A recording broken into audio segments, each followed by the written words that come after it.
Holy Jimbo!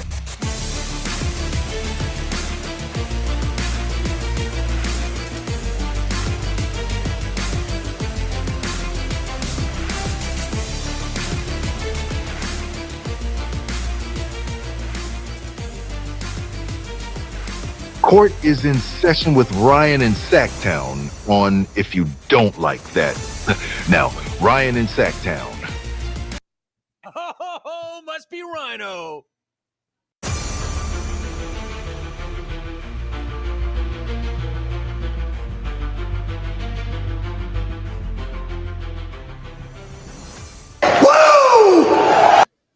Nothing like a good whoa to get you going. Kings, Rockets tonight. A lot going on in the sports world. If you saw my tweet, you put a spoiler in this chat anytime tonight, you're getting blocked. I mean, you are getting blocked. Do not ruin our sports night. You know who you are.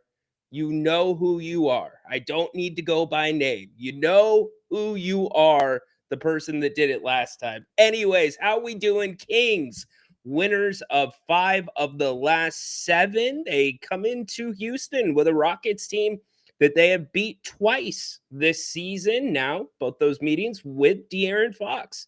This time, no De'Aaron Fox. So how's that going to look for the Kings? What's Doug Christie going to do about the rotation? Are we going to see Keegan Murray continue to break out a little bit more? We talk about all of that. We get your calls in. We get your predictions, your scores. On the other side, full coverage tonight, halftime, post-game too. Welcome in to the pregame show.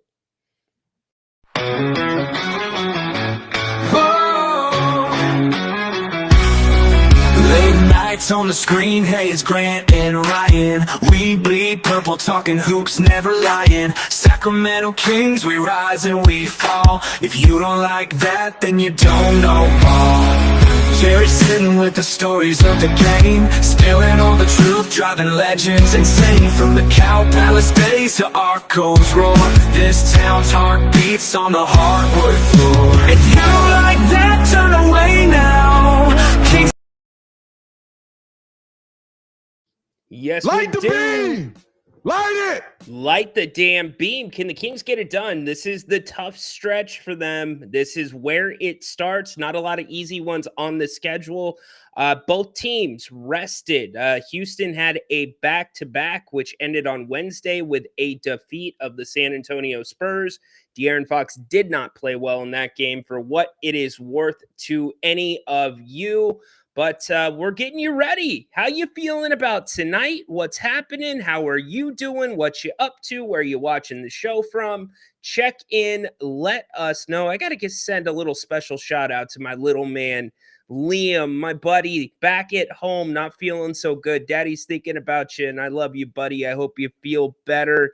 And we will be talking very, very soon. So send him some positive vibes as he is on the mend. Now that the personal stuff's out of the way, let's get to it. Who's in the chat? What are we doing tonight?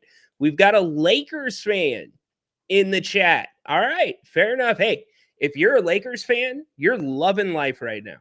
You are really liking where you are positioned. The Lakers continue to move up the West.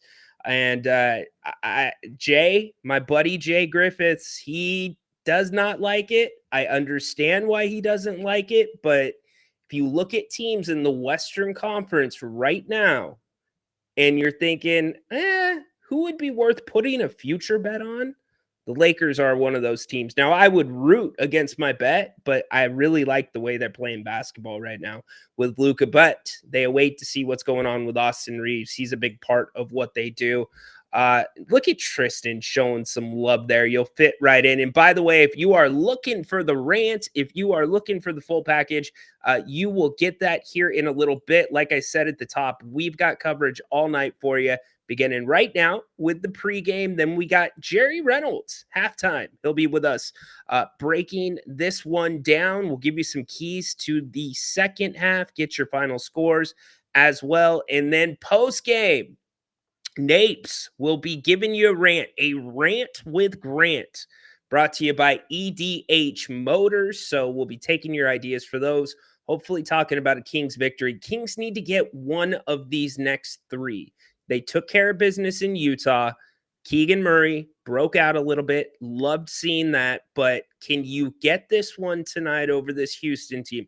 And Houston is a place the Kings have not played well the last couple years. And this is a Houston team that's not going to roll over. They are feisty. They are athletic. They pose some problems for this Sacramento team, especially on the perimeter. Their pick and roll game last time these two teams met on national TV, a 120 or 132-127 win for the Kings.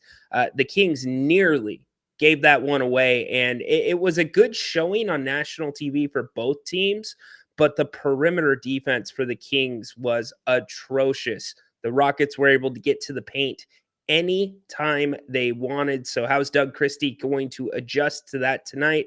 We will see. Oscar, what's up, dude? Let's go. Acknowledge me. Yes, indeed. Julian's already got his score in, 122-117. We'll look at what the teams have done so far against each other this season. I've also got the stats up of who has played well against Houston for the Kings this year, and we'll go over those in a little bit. Go Kings. Hope you have a good show. I'm watching the see. Look, I'm fine with that. I get that there's a lot of eyeballs on the road to WrestleMania. Tonight's the Chamber. It's the last stop. It's in Canada. It's usually a hot crowd. That's cool. I'm glad you're watching both. Thank you, Adam. I just can't get any spoilers up in here. Somebody spoiled the Royal Rumble like within 5 minutes of our post-game show the night that the Rumble was on, and I was lit. And Napes is looking at me. He's like, what the hell are you like talking about? He has no idea. He doesn't watch wrestling, but some of us, a lot of people, Adam does a wrestling segment on our Friday It's show. outrageous, egregious, preposterous. It's not cool to give spoilers, but I'm letting everybody know. Kyle, no, I am traveling right now, which is kind of a cool thing. It's basketball season. There's a lot of different opportunities within what I do with Grant and covering the Kings and covering other teams within the NBA. Not as in depth as I do the Kings, but getting to travel a little bit has been fun. It's a cool part of this job where I'm able to pick up and do what I need to do from wherever. You just got to make sure you have a good internet connection and, building my resume, building my credibility, building my brand, if you want to call it that. So yes, still traveling. We'll be traveling for at least the next week or so. So be ready for that. Unless you want me not to do shows. You guys don't want the pregame show? Just let me know. You don't want the King's Court? Just let me know. You'll break my heart. But yeah, Flores, what's up? Game day. Let's go. I know what that means. I'm just not going to say it. There were some funny X posts out there that I wanted to repeat. In fact, Malik Monk's quote after last game about some of the really bad lobs. I wanted to say that, but I can't. There's too much cussing in it. Malik never holds back, so I really appreciate that. Oscar's going low. He says 114, 109. Charles, what's up? Do you know if Van Vliet is playing? Good question. Yeah, Van Vliet is looking like he is playing. ESPN does not have him listed on the injury report. In fact, why don't we get to some of that right now? I have the Athletic up for you here. Tari Eason, Van Vliet, both listed day-to-day on the Athletic site. But if you go to ESPN, Cody Zeller is the only person that is on the injury report right now. So as I see it, he's going to be good to go. Unless something changes, unless we hear something else, unless news breaks. I've got the iPad next to me over here, but the Kings are going to have to deal with him. Is it a good thing? Bad thing? I mean, he had been playing pretty well for them up until he got hurt. He is part of the reason I think the Rockets went through some struggles. I think they also went through some struggles because they're a young team. They are very, very young at their core. It's going to happen. This team plays defense. This team's aggressive. They've taken on the personality of their coach. So it'll be a fun one to watch tonight. I'm looking forward to it. I am surprised. In fact, if you would have told me at the start of this year that the Kings would have won the first two meetings between them and the Rockets, I probably would not have believed you, considering how the Rockets cleaned house last year with the Kings. The one thing that does kind of bug me over these two meetings that I believe it was Dirk who called yesterday and brought it up was Şengün. I don't like how he's been physical with Domantas Sabonis. Not many people kind of bring it to Domas for the most part. They don't, unless you're talking about an Embiid, unless you're talking about one of those guys. But Şengün's kind of had his way with Domas, which is different. Usually it was the other way around. I get Şengün, first-time All-Star this year, on his way up. He's part of that unicorn center club where there's like 3 or 4 of them in the NBA that play that style. But I'd like to see the Kings do a better job, and I don't see how Valanciunas isn't going to play a big role in this game tonight. You can check out the last 5 for these teams. As we know, the Kings winners of 5 of their last 7. Houston most recently coming off that win against San Antonio. They've got some bad losses too. They lost to the Jazz not too long ago. That was on the 22nd of last month. So there you go. That's how it lines up. We've got a lot to still go over, a lot in the chat that I want to get to. And I want to remind you of this. I put this graphic up yesterday. It is missing one team. I don't have Milwaukee in there, but that is the buffet of playoff teams the Kings are going to be facing. Some of those teams they're going to be facing twice here in the next 24 games. 24 games left on the schedule. Look at that. I mean, where do you start if that's your buffet? Maybe Detroit on the way up, playing good basketball. They stole one from the Kings in the G1C, not probably, the game that caused Mike Brown's job to go away. But that is a lot of good basketball teams coming up. So will the Kings be able to handle it? We will see. Adam says Van Vliet. Yep, he is, according to ESPN, he is not on the injury report. The Kings went through shoot around earlier today. I don't know what the Rockets did, if they had a shoot around or not. I assume they did because they've been off since Wednesday. Lau, both the Lakers and Warriors made moves that improved them significantly. You know the difference about that, Lau? The last 2 years in the Western Conference, the moves have not been significant. They've been fringe moves, yet they took teams over the top. They didn't cost much. In this case, those were major moves, massive moves, and they've both worked out so far. But the question is, can those guys stay healthy? I get that goes for every single team in the NBA, but Luka has a big history of dealing with calf issues, other issues, weight issues. Jimmy Butler, for the most part's okay. Steph Curry, though, he's dealt with ankles. He's dealt with calves. So, but I do like, in fact, I will go as far as to say this. Let's put that up right now for you, the NBA standings. I think both of those teams are going to be in the top 6. 100%. Think both of those teams will be in the top 6. I think most likely Golden State will be your 6th seed if they stay healthy. And I don't know where the Lakers wind up. The Lakers, I don't think they get up into 2, but maybe they get to 3. We'll see. A lot of basketball still to go. A lot of basketball. Fine. Since everybody's asking, yes, I am staying at an Hilton. There. We are confirmed. We are on the record. You have breaking news here on the pregame show. Ryno is staying in a Hilton. Good job. PK alluded to it. Flores, now you put it in the chat. I am staying at a Hilton property. Good job by you. What up, Louie? How's it going? I would love to see this one be a win tonight. Elimination Chamber tonight. Yes, indeed, Julian. Julian, I'm warning you. Do not put spoilers in the chat. Don't do it. If you do it, we're going to have a problem. All right, let's go to the phones as we always do when we get calls. If you want to call, hit the link that is in the chat, or you can scan the QR code that is on the screen. Let's welcome in. Haven't seen this guy for a minute. Gammon, what's going on tonight? Yes, sir. How you doing? I apologize for the audio quality. I too am staying in a Hilton, helping to watch some of the NFL Combine over here in Indianapolis. Oh, Very cool. excited about that. Nice.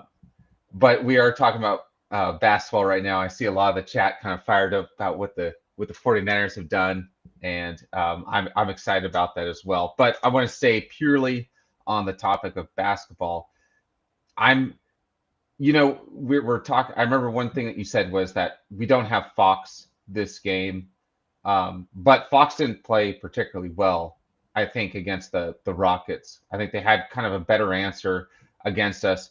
But I also too think the reason why the Rockets had so much better success containing Fox was that Fox didn't have either as deep or the amount of support that's on this team, and also too the length. I mean, this Kings team is lengthier and girthier than the Rockets first saw.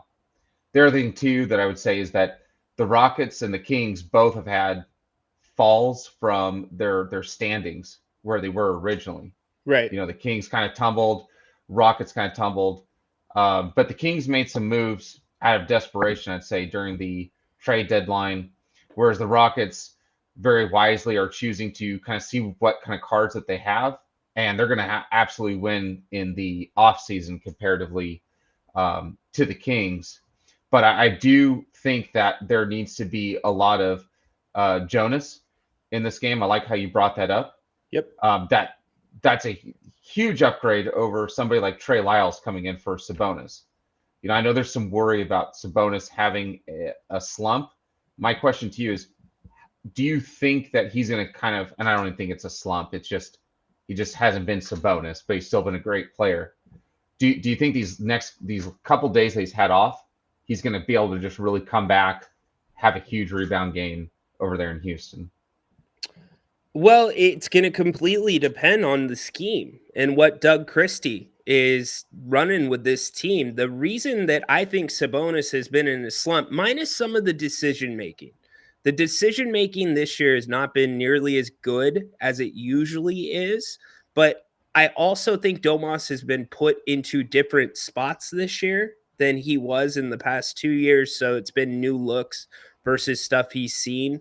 If you go back to the pick and roll, and you go back to getting Domas down low, and Utah, I kind of give them, I put that game to the side because the way that Utah guarded him, they shaded towards him every single possession. So you really couldn't go to him at all. So that makes it difficult. But I think the slump has been more of a situational and a structure thing on what the Kings have been doing offensively, and not so much Domas, not playing well or not being a center of attention. I just think the Kings have gone away from the best ways to use Domantas Sabonis, and it's been one of the things that I've been calling for since they decided to start Malik Monk. Once they got rid of Fox, you keep the pick and roll as the centerpiece of what you do offensively, and it has been more or less forgotten about, in my opinion, the last probably 10 games at least. So right in line with the slump that many are saying.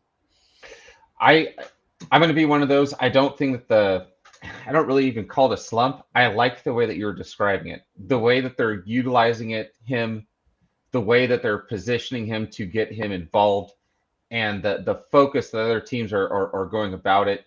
The reason why I say this to you for everybody listening is just because there's two-man games that are going on. You have Malik Monk and Sabonis, and then you've got DeRozan and Levine.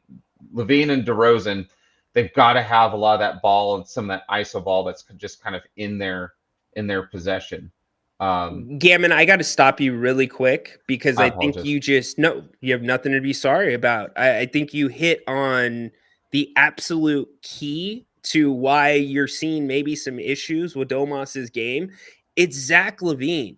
First off, Zach LaVine rejects more screens than he takes. And two, he has created such poor spacing with Domas at times that like there's almost nothing Domas can do. I think he has not been set up for success, at least in that combination of a two-man game, and that's one that's got to get much better. So I'm really glad you brought that up.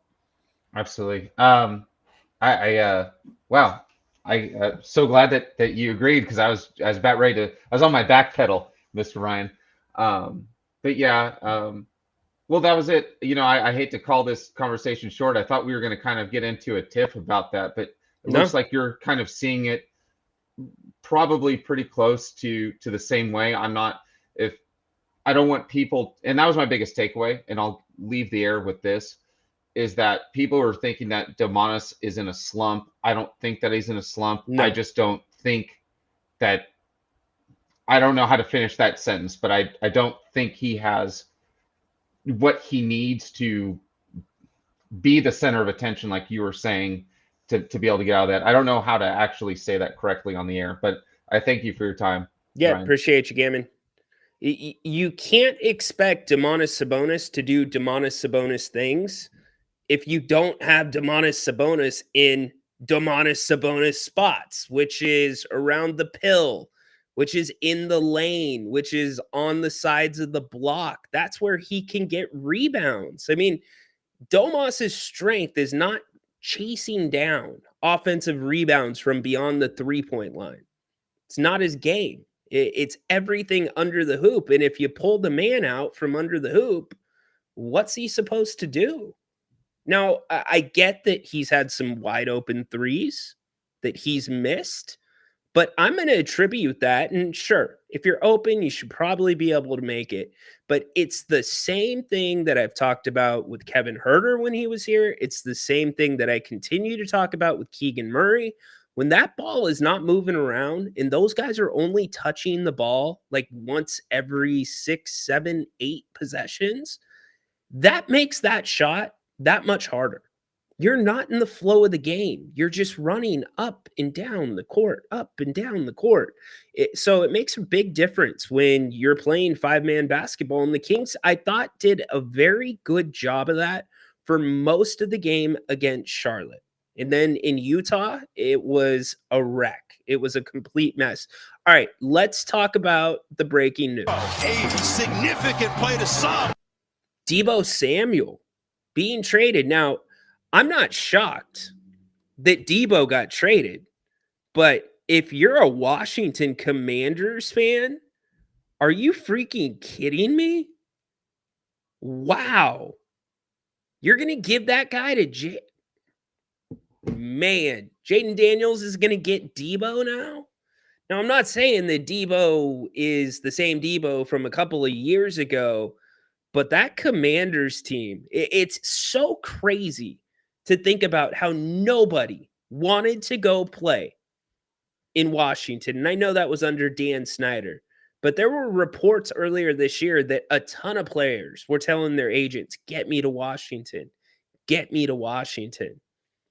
I think Washington, if they continue on the trajectory that they do, and I think there's going to be a little bit of an adjustment with Daniels, there will, just like you saw with CJ Stroud. The league will adjust to him, but I still think he's going to be on a better trajectory than CJ, although CJ is doing just fine. What I'm trying to say is that team's going to probably win a Super Bowl in the next 3 or 4 years. I bet you that team wins a Super Bowl before his rookie contract is up. I bet you they do. We'll see. But how you feeling, Niners fan? How you feeling? And Brandon Ayuk, now he gets his chance to be your number 1 receiver? Crazy. Brandon Ayuk, I can't believe the Niners paid him. That still blows my mind.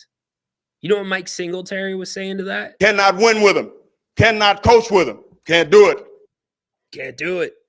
But the Niners did it. So I will acknowledge it. I'm not going to go full Grant on all of you where this is a basketball show. We will not talk anything but basketball. But yeah, Deebo Samuel. So you guys said a 5th round pick. That was the going rate, a 5th round pick. Interesting.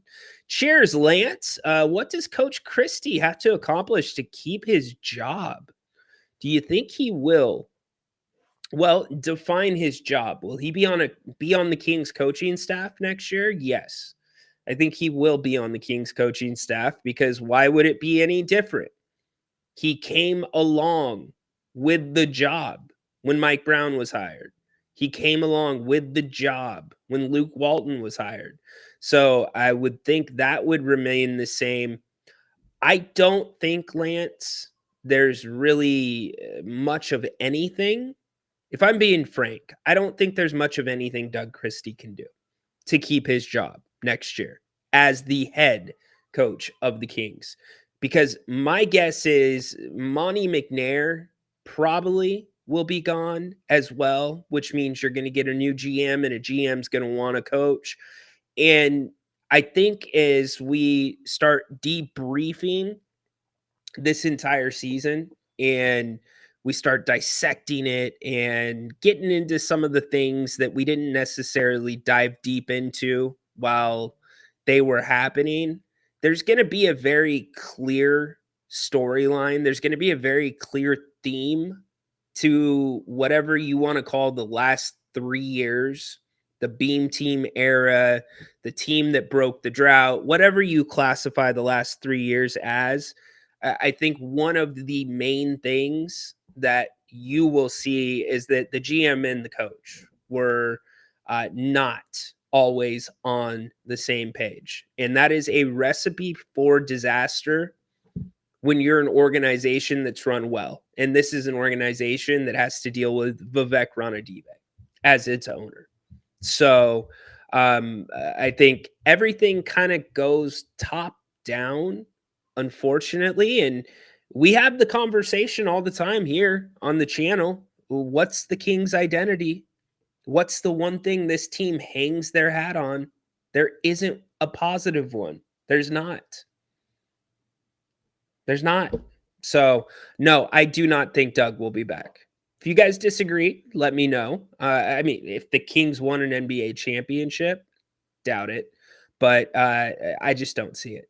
We need a new GM and coach. Yeah, I think you'll get a new full house next year.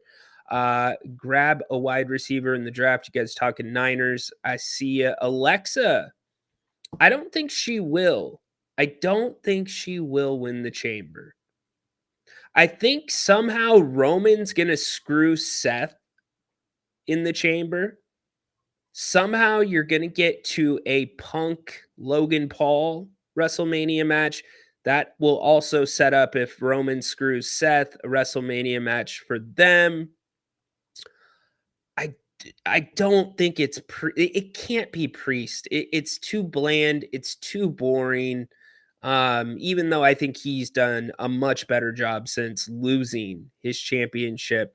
The one guy that I literally do not want to see, I think, is going to win it. It's going to be John Cena. I just do. As for the women, I think Alexa's headed for a match with Roxanne Perez. I would love to see Roxanne Perez win this one tonight. Looks like he's playing. Yep, told you. If he's not on the injury report, then he is likely playing. Let's jump down to the most recent chats. David, what's up? Ryan, it's obvious that this roster still isn't clicking due to a lack of strategic roster construction. But would you agree that the roster might be the best roster talent-wise in a long time? It's a very good question, David. It's a really good question.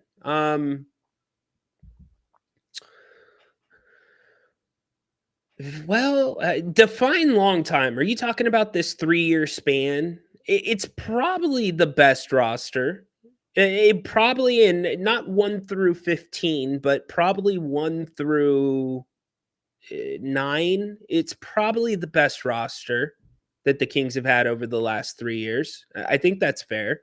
I think I'm okay with that. But yeah, the direction, not only just with the coaching, but again, from the front office, Doug's talking about defense, right? Monty McNair is talking about offense. There's a disconnect here.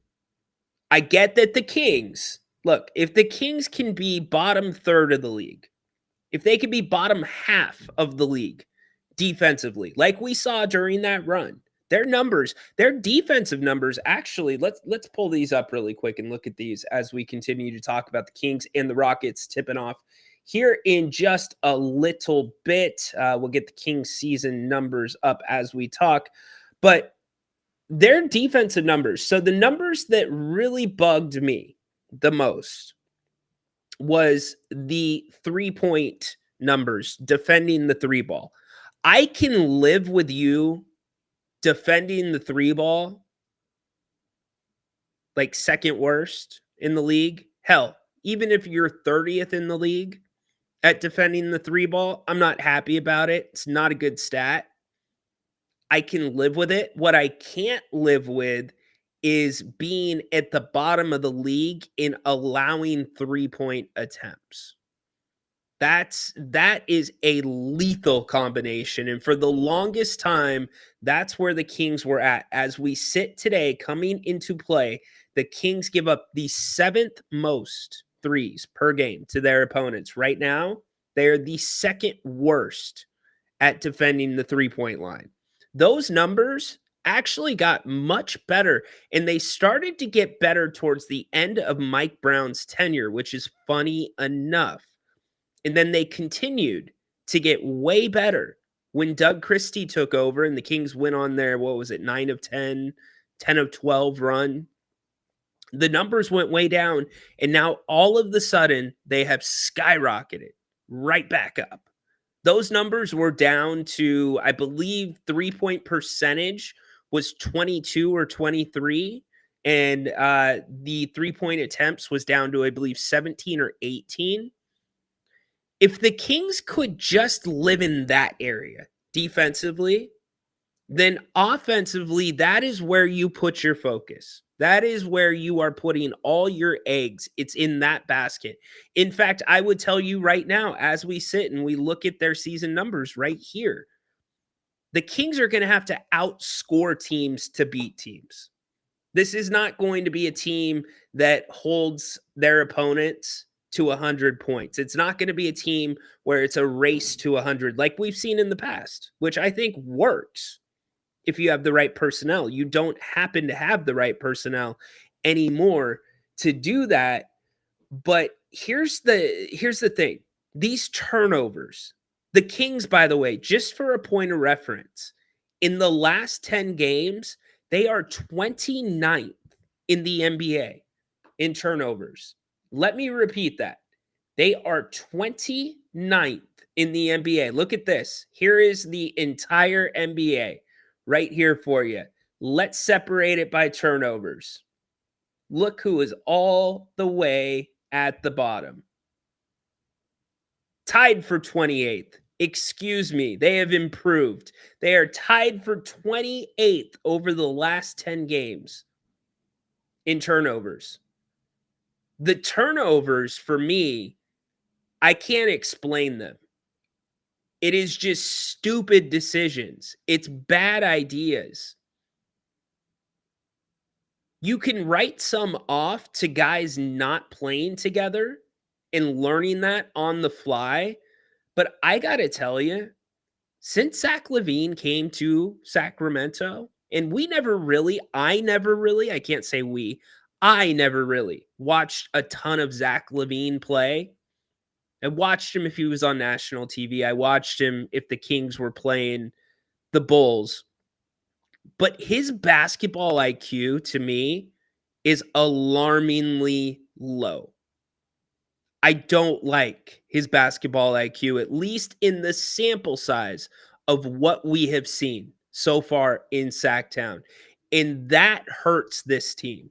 When you're running an offense that's predicated off of reads, when you're running an offense that is predicated off of being on the same page with your teammates, that's not a good combination. Now, the flip side of the turnover problem is the Kings are not creating enough turnovers anymore. That used to be their secret sauce.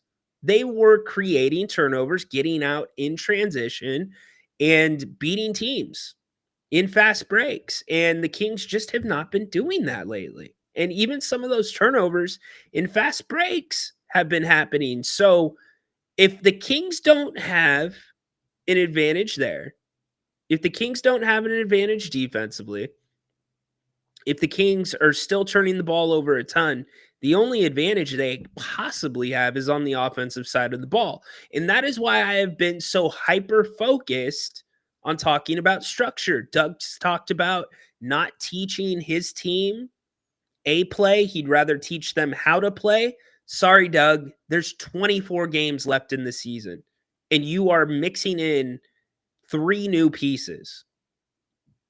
You got to do structured plays more. You've got to execute. This is where you need to lean more on some of the guys that have been here for the entirety of this 3-year run. So those are my big concerns. Julian, Ryan, serious question. Are we playoff contenders? No, Julian, you're not playoff contenders. I'll kick this question back to all of you. What is your confidence level that this team? So here's what you are, Julian. You're going to be the 10 seed. You are going to be the 10 seed, which means you're going to have to win 2 games to get into a playoff series. But my question to all of you is, here it is. Do you think the Kings can win 2 in a row in that situation? And not just 2 in a row like the Jazz and then tonight Houston. Can the Kings win 2 in a row against a combination of those teams between 6 and 9 right now? I don't think they can. I don't. Not yet. Are they capable on paper? Yes. But it just doesn't seem like the correct combinations of players, the rotations, it just doesn't feel like it is working. It feels a little bit forced. And here's where you got to worry a little bit too, as we go back to what the Kings have done over what the Kings have done this season against the Rockets. I want to look at that with all of you as well. This is what the Kings have done in 2 games against the Rockets this season. Obviously 2-0 against them so far. But what I wanted to point out is DeMar DeRozan has been playing out of his mind over the last 10 games. He has had a very, very good stretch. I'm not sure where this team is at without him. So I guess the point that I'm getting at is you've been getting more out of DeMar than I think you're going to get on an average night going forward for the rest of the season. So where else is the extra going to be made up? It's got to be a Keegan Murray. And even if we're just talking about a question or a rotation decision as simple as this between Trey Lyles and Jake LaRavia, it really matters. It matters a lot. And here's why. If you're playing LaRavia, that means you're playing him because you're targeting the game at defense. You think his impact on the defensive end benefits the team more than the offensive impact that Trey Lyles can give you. And Trey Lyles really is not a slouch defensively. I don't look at Trey Lyles as a liability defensively. I think he does a lot of little things that don't show up on the box score. I think that he gets a lot of deflections. He keeps balls alive. He takes charges. But offensively, yeah, he's pretty much a 3-point shooter. He's a spot-up guy. But one thing I do like about Trey is if the three's not going, he'll try to get to the rim. But getting back to the conversation around those two, that's a really important decision to me. That is a huge decision about who's going to get those minutes. In the last 2 games, those minutes have gone to Jake LaRavia. And Jake has not played well offensively. Defensively, he's been all right. Actually, 2 games ago, he was really good against Charlotte defensively. But if you're a team that's got to beat your opponent by scoring more points, I think the tip of the cap has to go to Trey Lyles. I just think it does. And obviously there's not enough minutes to play both of them. And so that's one of those things that Doug Christie's kind of experimenting with right now. And again, The last 2 games, it has gone to Jake LaRavia. So we're going to get back to your questions here in a second. Let's take a listen to what Doug Christie had to say after the Jazz game. And I'll be putting up on the screen some more of those numbers that have to do with tonight and what the Kings have done against the Rockets so far this season. Here he is, the one, the DC 13, the head coach of your Kings, Doug Christie. We continue to work on us. There are a lot of different aspects of this game. Defensively, 1 30-point quarter, there are things that we can build upon. Has some good communication, some good switches, but it's still not as smooth as I would like, and I don't think as they would like either. So, but all in all, as I told them at halftime, we'll work on that and continue to work on it. The most important thing is that we win the game, and to their credit, they went out and did that. Doug, what did you see at the start of this game? And what do you say to them in terms of trying to urge, them to come out with the effort that you want to see early? It's more about being simple but not working your way into a game. And I think that we have guys in that lineup who have done a lot in this league, and dynamic scores. And we have to keep the game simple, playing to our strengths. And one of those is playing through Domas, especially in the half court, and allowing us to get downhill. And then once we do that, whether it's a DHO, whether it's a split. All right, let's stop right there. Let's stop it right there.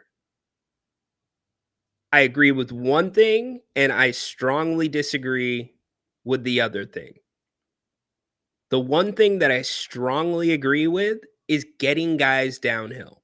You need to have constant motion. The Kings are one of the easiest and most predictable teams to guard in the NBA with their starting lineup as it is right now.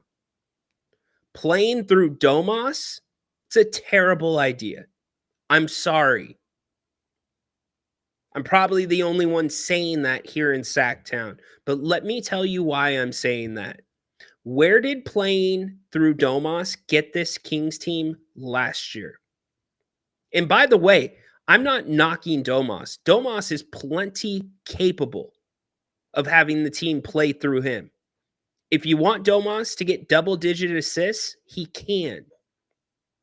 But that is the formula that other teams, were able to come up with and solve, which is the game of playing through Domas. Teams know how to defend that. They don't even need to do a scouting report at this point. That is why the Kings offense dropped off so significantly last year, because the DHO was not effective anymore. You know what has been effective? The pick and roll. Do you realize during the time that De'Aaron Fox was out, and even when Fox was in, Malik Monk's assist to turnover ratio was nearly 4-1. He was like in the top 5 in the NBA. And that was because of the pick and roll. And the pick and roll, by default, still is somewhat playing through Domas. So I will acknowledge that. But the pick and roll, putting pressure on the defense, is so important. That gets you downhill. That also makes those backside, the downside defenders, have to make a decision. If you have Zach LaVine and you've got DeMar DeRozan on each side, or on opposite sides of the court, on opposite sides of the pick and roll, which guy are you going to shade off of? You're making the defense defend. That's what you got to play through. Now, you can mix in some DHOs. I'm not fine with that. You can mix those in, but Domas Sabonis is at his absolute best when you are running pick and roll with him. Period. End of story. That is where you maximize your output out of Domantas Sabonis.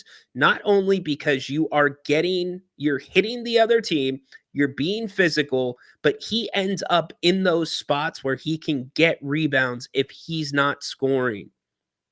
He attracts attention. You're able to kick the ball out, the Mike Brown, the spray the ball.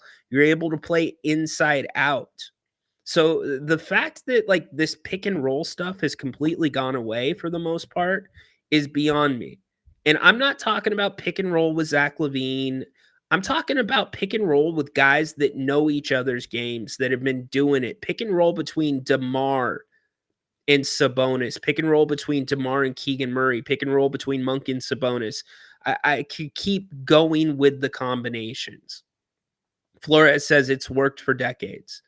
The problem is, and this has been the principal problem of the Sacramento Kings roster construction, is you have never had, up until a week ago, well, a week and a half ago now, a true point guard on this roster that could give this team minutes. And that's Markelle Fultz, but he's not playing. He's only getting 4 minutes. So that's why I say what they do in terms of scheme, what they do in terms of structure is so important. And starting the games, by the way, has been so incredibly sloppy. Coming out of the gate, you know what you're going to run, and the Kings are turning the ball over. They're getting shot clock violations. That's inexcusable. You see it all the time out of timeouts as well. So all of that needs to improve. This team is exactly what their record shows, and it's exactly what their net rating shows. They're an average team. But on paper, they could be a hell of a lot better. Let's listen a little bit more to Doug. Whether it's a high split, low split, just read what's in front of you as opposed to trying to dictate the game. That happens later in the game, later in the half, later in the quarter, later in the shot clock, where you allow your talent to dictate the game. Early on, I just want them to read more and definitely be present on the defensive end with intensity. Okay. Keegan has just his fourth 20-point game of the season, and then it was his first since November 24th. Speak to kind of his journey, like year to year, how his role has changed. We're saying the exact same thing. It's a trap. We are literally saying the exact same thing. Because what the Kings have done more or less is rolled the ball out, and that's what you've had. 3 ball dominant players trying to make plays, over dribbling, picking up their dribbles in bad spots, causing bad turnovers, putting the ball in other guys' hands that hadn't touched the ball in probably 5 or 6 possessions, and being asked to make a play with 8 seconds left on the shot clock. We're saying the same things. That's why I'm saying structure. Structure can work if you have ball dominant people. You know, Zach LaVine never made a living off of his playmaking per se. Yes, he can get a step back in. Yes, he can get a crossover, but he was never an SGA guy. He was never a De'Aaron Fox guy. He was never one of those guys where you gave him the ball, you gave him space and said, go operate, go get something for this team. That's not his game. His game's coming off screens. It's slashing. It's quick decisions. That's what his game is, and the Kings aren't playing towards that.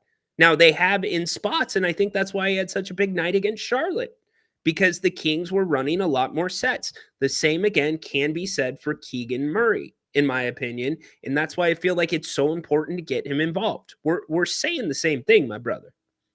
That is exactly what I'm trying to say. And to Paul's point, yes, for sure. No doubt, Paul. I agree with you. I would have both of them in the starting lineup. That's what I would do. Look, there's plenty of positive, Reed. The positive is you have an underachieving team that is going for 3 games over 500, right? That's the first positive. Your net rating is still positive. You're probably going to be in the play-in. Those are all positive things. Reed, we didn't have, most Kings fans did not have a hope, a single strand of hope the day that Mike Brown got fired. Everybody thought that it was going to be blow it up. This team's done. They've lost 6 in a row. It was 6 that they had to have because the schedule gets so difficult.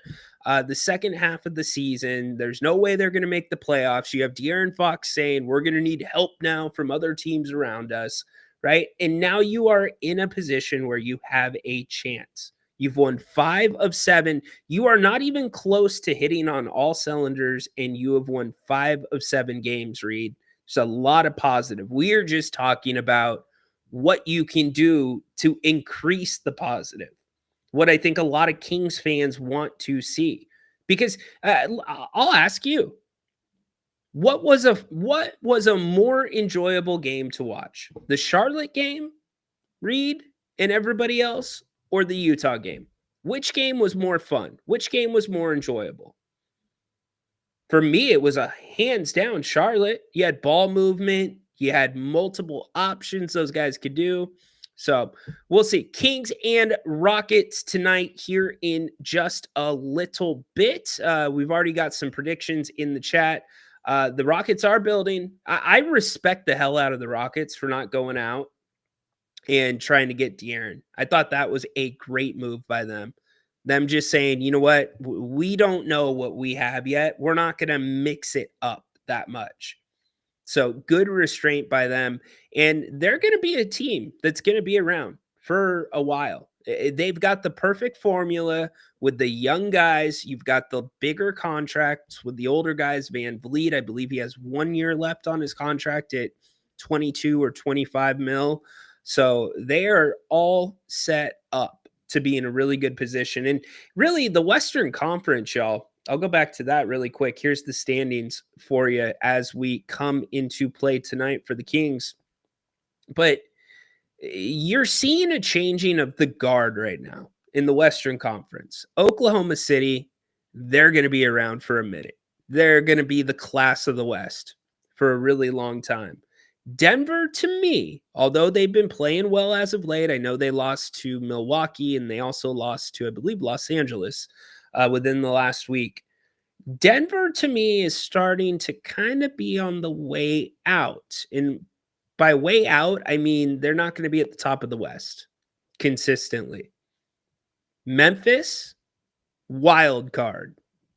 They're a complete wild card. I think Memphis will probably be towards the top of the West for the next few years. They're set up well financially. Los Angeles, who the hell knows now with Luka? Crazy with that. I said LA was on the way out. I don't know. What I'm trying to tell you is a lot of these teams have a lot of big decisions to make. Some of these teams that are ahead of Sacramento. So the Kings are in a good spot to continue to be competitive in the Western Conference. They've just got to find a way to put it together. They've got to get an identity.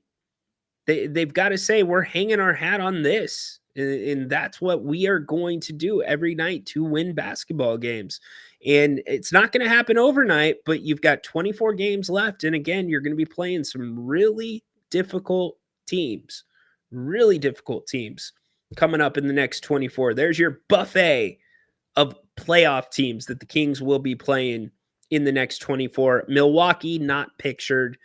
Some of these teams like the Clippers, you will play twice in the next 24 as well. So a lot going on. Kings Rockets tonight. Looking forward to it. Don't forget we are, and by the way, what's up, Furious? What's up, Finchy?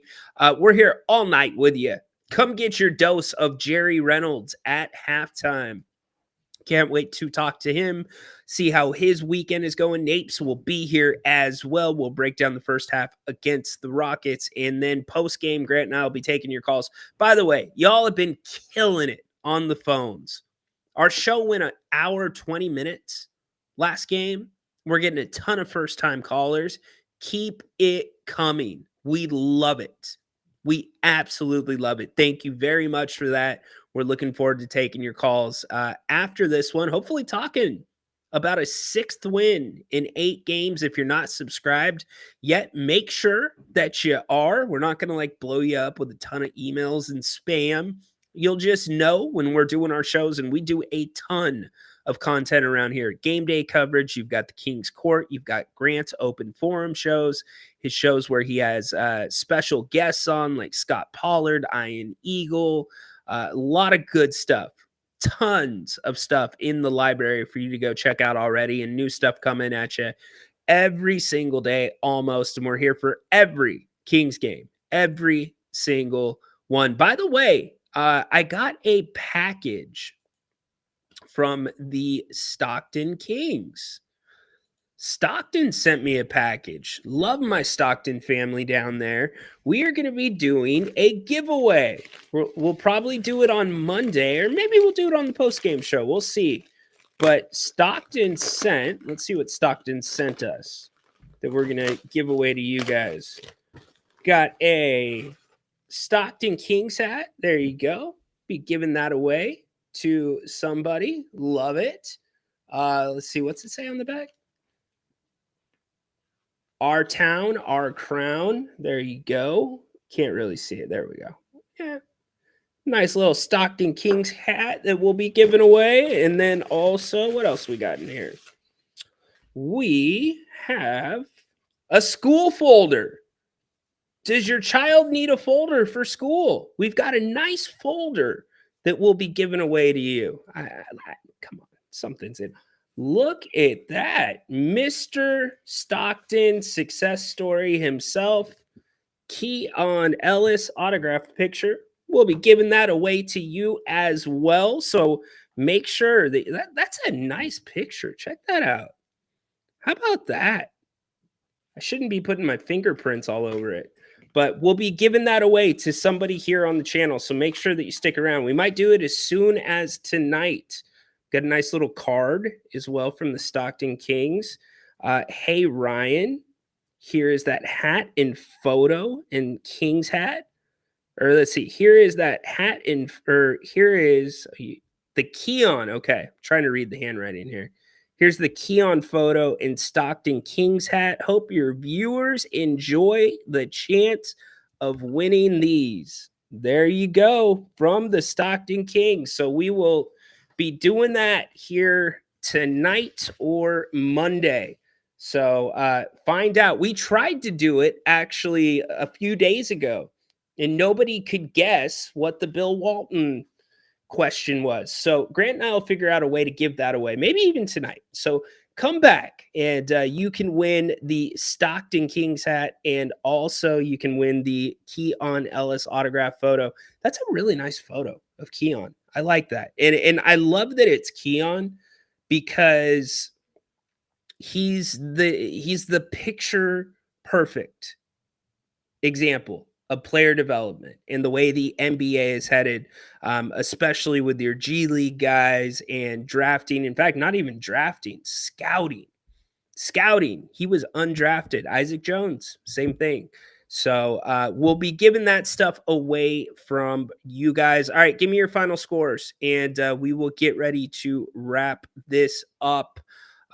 Charlotte for sure was the better game. I'm with you. Furious going nuts in the chat. Love it. And remember, if you are just joining the show, no wrestling spoilers. I mean that from the bottom of my heart. You don't want to piss Ryno off. You know what's going to happen if you spoil anything from the Elimination Chamber on any of these shows tonight? Come here. Get out. You're going to get out. You're going to get blocked from the channel. No spoilers. No spoilers. All right. What are your final scores? Give them to me, or else we are out of here. 5 p.m. on the dot means Kings are getting ready to take on Houston. Again, tough matchup in a sense of the length, the aggressiveness. Houston will make you turn the ball over, and the Kings have had a propensity to just give the ball away as of late. So can the Kings win that battle? Also, you are going to have to, in my opinion, tonight, this is a double big lineup. You've got to see Sabonis, Valanciunas on the floor together. at some point. Perimeter defense, it's going to have to be a big Keon Ellis night. And I think to a degree, you're going to have to get some Markelle Fultz minutes tonight as well. So, yes, that's what I'm thinking. Should be a good one. I don't think it's going to be a blowout again. First one, the Kings won by 9 points. Second one, the Kings won by 5 points. So hopefully we are talking about a beam, and we have that lit behind us. Furious says 122 to 118. I love it. All right, we're out. Enjoy the first half. Don't forget, come back. We will be here at halftime with the one, the only Mr. Jerry Reynolds. Maybe we can get Jerry to do his best Ric Flair impression. Woo! Maybe we can get him to do that, right? Or maybe that was Jerry on Valentine's Day. Woo! That's up there for best moments of the year, man. That is up there for best moments. Oh, we're getting a last-minute phone call.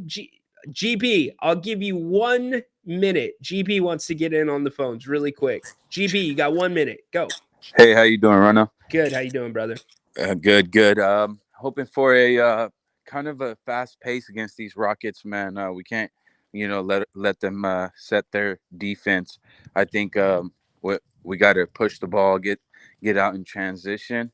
And I agree with you. Sabonis can get more assists, man. But I'd like Sabonis to also take that mid-range, man, that Chris Webber area where I think I do understand that DeMar likes to, operate in that area as well. But I feel like he's got to take more mid-range jumpers and, put pressure on the defense. I know he's shooting the three well, which is a good thing as, he can stretch the floor. But I feel like as long as he's taking that mid-range jumper, keeping the defense honest, then, there's a lot to work with from there for the offense. I hear you. Yeah, I hear you. I'd like to see Doug kind of, throw in some wrinkles that they had in the 2000s, with Vlade and Chris being able to pass the ball and such high IQ guys, And then I think, that'll open everything up for JV and even LaRavia coming off the bench. Yeah, that's one of the things to track. Thanks for the call, by the way, GP. Hey, no problem, Ryno. One of the things to track again is Trey Lyles not going to get those minutes. Something to look for. I would guess with the Rockets lineup tonight and the way they play, it's going to go to LaRavia. But we'll see. We will talk about it on the other side. Enjoy the first half, y'all. Appreciate everybody for being here. We will see you at the half with the one, the only Mr. Jerry Reynolds. Go Kings, light the damn beam. Where's my man, Coach Christie? Break us down, Coach. That's big time shit. Together on three, y'all. 1, 2, 3. Together. There we go. Together, Draymond Green. Say it, bro. Light the beam.